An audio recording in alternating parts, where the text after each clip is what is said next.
या दूसरे मसालिक के बयानात के अंदर भी यही चीज कुछ इस तरीके से बयान की जाती है कि फला आलिम की करामत ये थी कि एक अंधे बच्चे की बीनाई वापस आ गई। तो जब हम अपने मसालिक के अंदर ये अकायद रखते हैं, तो फिर अगर कोई शख्स अपने मसलक के अंदर ये अकायद बता रहा है कि फला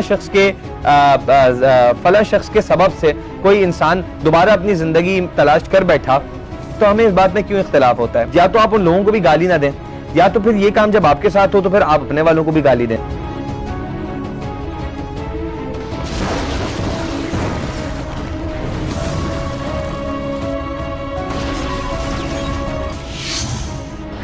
मुहर्रमुल हराम के आते ही सोशल मीडिया पर सुन्नी और शिया हजरात के दरमियान एक अजीब तरीके की जंग छिड़ जाती है। लेकिन अफसोस इस बात का है कि चाहे वो सुन्नी हजरात हों चाहे वो शिया हजरात हों, वो ये समझने से कासिर हैं कि इमाम हुसैन अलैहिस्सलाम का जो भी वाक़या है, करबला की जो भी ट्रेजेडी है, वो मजहबी अकायद से ज़्यादा बढ़कर एक इंसानी मसला है, एक इनकलाबी मसला है, एक नज़रियाती मसला है, जिसके अंदर इमाम हुसैन अलैहिस्सलाम ने इस चीज़ की बुनियादी तौर पर तरवीज की थी कि जालिम के आगे सर नहीं झुकाया जाता।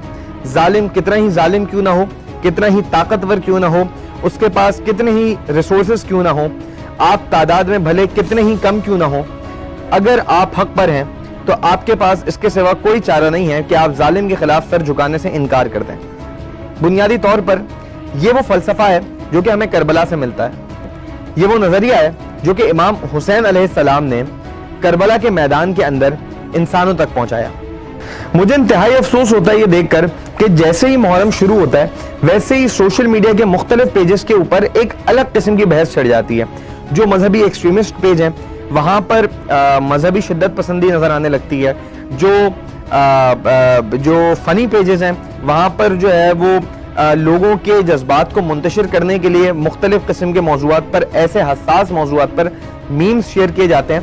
और एक चीज जिसका पिछली वीडियोस के अंदर भी मैं जिक्र करता रहूं, और वो है हमारी जाती मुनाफिकत।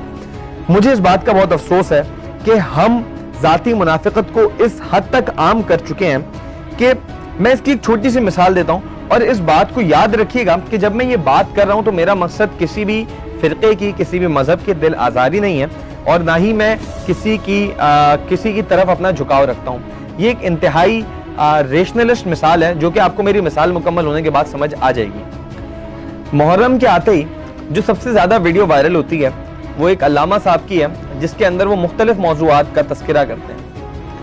एक बार उन्होंने एक ऐसा तस्करा किया जो कि उनकी नज़र में करामत भी थी, मुअज्जा भी था, कि एक मुर्दार बच्चे को दोबारा ज़िंदगी मिल गई। मैं इस बहस में नहीं जाना चाहता कि वो हकीकत थी या वो गलत था, ऐसा हो सकता है, ऐसा नहीं हो सकता, मुझे इसका इल्म नहीं है और मैं इस बहस में जाना भी नहीं चाहता।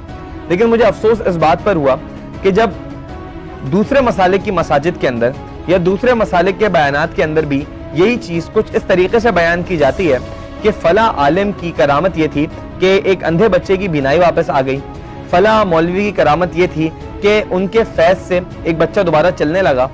तो जब हम अपने मसालिक के अंदर ये अकायद रखते हैं, तो फिर अगर कोई शख्स अपने मसलक के अंदर ये अकायद बता रहा है कि फला शख्स के सबब से कोई इंसान दोबारा अपनी जिंदगी तलाश कर बैठा, तो हमें इस बात में क्यों इख्तिलाफ होता है? यानी ये वो मुनाफिकत है जो कि हमारे अंदर सरायत कर चुकी है।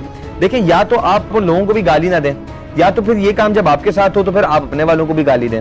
जब आप उनको गाली देना पसंद नहीं करते और दूसरों को गाली देते हैं, तो ये है वो शख्सी पस्ती जो हमारी अपनी ही सेट की हुई लिमिटेशंस की वजह से हमारे अंदर परवान चढ़ रही है। खुदा का वास्ता है, इस मुहर्रम के महीने को तकफीर से बाज रखें और इस मुहर्रम के महीने का जो तकद्दुस है उसको पामाल ना करें, और इस चीज़ को समझें कि ये एक मजहबी मसले से ज़्यादा एक इंसानी हमदर्दी का मसला है। और इंसानी हमदर्दी के लिए आपको ना शिया होने की ज़रूरत है, ना सुन्नी होने की ज़रूरत है, और ना ही मुसलमान होने की।